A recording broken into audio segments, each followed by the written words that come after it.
ಕಿಚ್ಚನ Max cinema ರಿಲೀಸ್ಗೆ ಕೆಲವೇ ದಿನಗಳು ಬಾಕಿ ಇದೆ. ಚಿತ್ರತಂಡ ಸರಿಯಾಗಿ ಪ್ರಮೋಷನ್ ಮಾಡ್ತಿಲ್ಲ ಅಂತ ಸ್ವಲ್ಪ ಬೇಜಾರು ಕೂಡ ಇತ್ತು. ಆದ್ರೆ ನಿನ್ನೆ ಒರಾಯನ್ ಮಾಲ್ ನಲ್ಲಿ ಆ ಪಾರ್ಟಿ ಜನರನ್ನು ನೋಡಿದ ಮೇಲೆ ನನಗೆ ಒಂದು ಅರ್ಥವಾಯ್ತು. ಸಿನಿಮಾ ಟೀಸರ್, ಟ್ರೈಲರ್, ಸಾಂಗ್ ಏನೂ ಬಿಡದೆ ಸಿನಿಮಾ ರಿಲೀಸ್ ಮಾಡಿದ್ರೆ ಥಿಯೇಟರ್ ನಲ್ಲಿ ಜನ ತುಂಬಿಸುವ ತಾಕತ್ತು ಕಿಚ್ಚನ ಸಿನಿಮಾಗೆ ಇದೆ. ಜನ ತುಂಬಿಸುವ ತಾಕತ್ತಿರುವ ಏಕೈಕ ನಟ ದಾದಾ ಕಿಚ್ಚ ಸುದೀಪ್. ಮ್ಯಾಕ್ಸ್ ಚಿತ್ರದಿಂದ ಎರಡನೇ ಲಿರಿಕಲ್ ಸಾಂಗ್ ರಿಲೀಸ್ ಮಾಡಿದರು. ಜಸ್ಟ್ ಈವೆಂಟ್ ಅಷ್ಟೇ. ಕೊನೆಗೂ ಗೂಗಲ್ ಮಾತೆ ಹೇಳಿದ್ದು ನಿಜವಾಯ್ತು. ಕ್ರೇಜ್ ಗಾ ಬಾಪ್ ಯಾರು ಅಂದ್ರೆ ಕಿಚ್ಚ ಸುದೀಪ್ ಅಂತ. ಆ ಲಿರಿಕಲ್ ಸಾಂಗ್ ಅರ್ಥ ಏನಂದ್ರೆ, ಸಿಂಪಲ್ ಆಗಿ ಹೇಳ್ಬೇಕಂದ್ರೆ, ನರಿ ಮೈಯೆಲ್ಲ ಕೆಸರು ಬಳ್ಕೊಂಡು ಜೋರಾಗಿ ಗರ್ಜನೆ ಮಾಡಿ ಕಾಡಲ್ಲಿರುವ ಎಲ್ಲಾ ಪ್ರಾಣಿಗಳನ್ನು ಭಯಪಡಿಸುತ್ತಾ, ಆಗ ಕಾಡಿನಲ್ಲಿರುವ ಪ್ರಾಣಿಗಳೆಲ್ಲ ಇದ್ಯಾವುದೋ ನಮ್ಗಿಂತ ದೊಡ್ಡ ಪ್ರಾಣಿನೇ ಅಂದ್ಕೊಂಡು ಅದಕ್ಕೆ ಗೌರವ ಕಟ್ಕೊಂಡು ಭಯ ಪಡ್ತಾ ಇದ್ವು. ಆಗ ಒಂದು ದಿನ ಕೆಸರು ಬಳ್ಕೊಂಡ್ ಬಂದು ನಿಂತ್ಕೊಂಡಿರುವ ಸಮಯದಲ್ಲಿ ಜೋರಾಗಿ ಮಳೆ ಬರುತ್ತೆ. ಆ ಮಳೆಗೆ ಆ ನರಿಯ ಮೈಯಲ್ಲಿರುವ ಕೆಸರು ಕಳಚಿ ನಿಜವಾದ ಬಣ್ಣ ಬಯಲಿಗೆ ಬರುತ್ತೆ.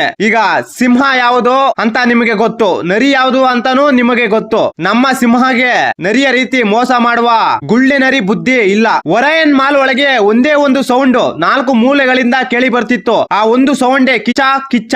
ಇದೊಂದು ಸಣ್ಣ ಪ್ರಮೋಷನಲ್ ಈವೆಂಟ್ ಅಷ್ಟೇ. ಅಷ್ಟಕ್ಕೆ ಆ ಪಾರ್ಟಿ ಜನ ಬರ್ತಾರೆ ಅಂತ ಅಂದ್ಕೊಂಡಿರ್ಲಿಲ್ಲ. ಈ ಈವೆಂಟ್ ಗೆ ಯಾರಾದ್ರೂ ಬಂದಿದ್ರೆ ಕೆಳಗಡೆ ಕಾಮೆಂಟ್ ಮಾಡಿ. ನಿಜವಾದ ಸಿಂಹ ಗರ್ಜನೆ ಹೇಗಿರುತ್ತೆ ಅಂತ ನಿನ್ನೆ ಒರಾಯನ್ ಮಾಲ್ ನಲ್ಲಿ ಕಿಚ್ಚನ ಅಭಿಮಾನಿಗಳು ಗರ್ಜನೆ ಮಾಡಿರುವ ಸೌಂಡ್ ಗೆ ಬಡ್ಡಿ ಮಕ್ಕಳ ಬಕೆಟ್ ನಲ್ಲಿ ಭಯ ಹುಟ್ಟಿದೆ. ಈ ಕಾರ್ಯಕ್ರಮಕ್ಕೆ ಯಾರಿಗೂ ದುಡ್ಡು ಕೊಟ್ಟು ಕರ್ಸ್ಕೊಂಡಿಲ್ಲ. ಜನಕ್ಕೆ ಓಟಿ ಪ್ಯಾಕೆಟ್ ಬಿರಿಯಾನಿ ಕೊಟ್ಟು ಕರ್ಸ್ಕೊಂಡಿಲ್ಲ. ವಾಟ್ಸ್ಆಪ್ ಅಲ್ಲಿ 500 ರೂಪಾಯಿ ಸೆಂಡ್ ಮಾಡಿ ಇನ್ನಷ್ಟು ಜನರನ್ನು ಹಾಕೊಂಡ್ ಬನ್ರಿ ಅಂತ ಕಿಚ್ಚ ಹೇಳಲಿಲ್ಲ. ಸಾಂಗ್ ಚಿಕ್ಕದಾಗಿದ್ರು ಇದರಲ್ಲಿ ಬಳಸಿರುವ ವಾಕ್ಯಗಳು ತುಂಬಾ ಅರ್ಥ ಗರ್ಭಿತವಾಗಿದೆ. ಕಾಡಲ್ಲಿ ಇರೋ ಆನೆ, ನಾಯಿ, ನರಿಗಳು ಆರ್ಭಟ, ಕಾಡಿನ ರಾಜ ಸಿಂಹ ಬರುವವರಿಗೆ ಮಾತ್ರ.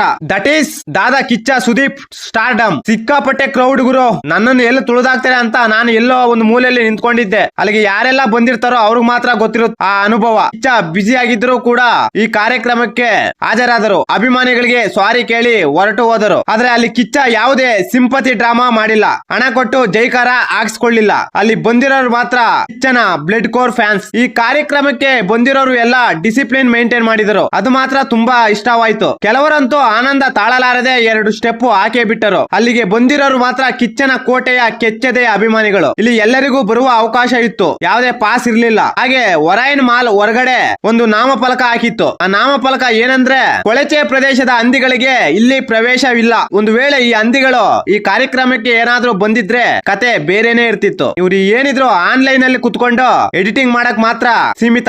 ಬೇರೆಯವರ ಕಾರ್ಯಕ್ರಮಕ್ಕೆ ಸಿನಿಮಾಗಳಿಗೆ ಹೋಗಿ ಗಲಭೆ ಮಾಡಕ್ಕೆ ಆ ರೀತಿ ಈ ರೀತಿ ಆಗ್ತಾರಲ್ಲ. ಇವ್ರು ಕಿಚ್ಚ ಸುದೀಪನ ಕೋಟೆಯ ಕೆಚ್ಚೆದೆಯ ಹುಲಿಗಳು. ಕಾರ್ಯಕ್ರಮದಲ್ಲಿ ಬಂದಿರುವ ಜನರನ್ನು ನೋಡಿ ನಮ್ಮ ಅಣ್ಣ ಮೆಕ್ಸಿಕೋ ಬಾಯ್ಸ್ ಗೆ ಉರಿತ ತಾಳಲಾರದೆ ಕೆರೆತ ಉಂಟಾಗಿ ಬೇದಿ ಬಂದು ಬಾತ್ರೂಮ್ ನಲ್ಲಿ ಬಿದ್ದು ಒದ್ದಾಡಿ ಹೊರಳಾಡಿ ಕೊನೆಗೆ ಆನ್ಲೈನ್ ನಲ್ಲಿ ಹೋಗಿ ಕಿಚ್ಚನ ಕಾರ್ಯಕ್ರಮದ ವಿಡಿಯೋವನ್ನು ಆಡಿಯೋ ಮಿಕ್ಸ್ ಮಾಡ್ಕೊಂಡು ಆನಂದ ಪಡುವ ಕೆಲಸದಲ್ಲಿ ಮಗ್ನರಾಗಿದ್ದಾರೆ. ಒಂದು ಸಣ್ಣ ಆಡಿಯೋ ಈವೆಂಟ್ ಅಷ್ಟೇ. ಈ ಪಾರ್ಟಿ ಜನ ಬರ್ತಾರೆ ಅಂತ ಅಂದುಕೊಂಡಿರ್ಲಿಲ್ಲ. ಇನ್ನು ಪ್ರೀ ರಿಲೀಸ್ ಈವೆಂಟ್ ಏನಾದ್ರೂ ಮಾಡಿದ್ರೆ ನೀವೇ ಊಹೆ ಮಾಡಿ ಇನ್ ಯಾವ ರೇಂಜ್ ಗೆ ಇರುತ್ತೆ ಅಂತ. ಅಲ್ಲಿಗೆಲ್ಲ ಈ ಗುಳ್ಳೆ ನರಿಗಳು ಏನಾದ್ರೂ ಬಂದ್ರೆ ಬಾಲದ ಜೊತೆ ಇನ್ನೊಂದನ್ನು ಕಟ್ ಮಾಡ್ಬೇಕಾಗುತ್ತೆ. ಕೆಲವು ಸಂದರ್ಭಗಳಲ್ಲಿ ಸೈಲೆನ್ಸ್ ನಾಟ್ ವರ್ಕಿಂಗ್. ಕಾರ್ಯಕ್ರಮ ಸೂಪರ್ ಡೂಪರ್. ಈ ಕಾರ್ಯಕ್ರಮ ತುಂಬಾ ಜನರ ನಿದ್ದೆ ಗೆಡಿಸಿದೆ. ಈ ಕಾರ್ಯಕ್ರಮ ಬೇಗ ಮುಗಿಯೋದಕ್ಕೆ ಕಾರಣ ಏನಂದ್ರೆ, ಒರಾಯನ್ ಮಾಲ್ ನಲ್ಲಿ ಕಿಚ್ಚನ ಹುಡುಗರ ಸೌಂಡ್ ಗೆ ಬಿಜೆಎಸ್ ಆಸ್ಪತ್ರೆಯಲ್ಲಿ ಇರುವ ರೋಗಿಗೆ ತೊಂದರೆ ಆಗ್ತಾ ಇದೆ ಅಂತ ಬಿಜೆಎಸ್ ಆಸ್ಪತ್ರೆ MD ಕರೆ ಮಾಡಿದ್ರಂತೆ. ಆದ ಕಾರಣದಿಂದ ಕಾರ್ಯಕ್ರಮ ಬೇಗ ಮುಗಿದು ಹೋಯ್ತು. ಇದೇ ಕಾರಣ ಸ್ವಲ್ಪ ಲೇಟ್ ಆಗಿದೆ. ಆದ್ರೂ ಲೇಟೆಸ್ಟ್ ಆಗಿ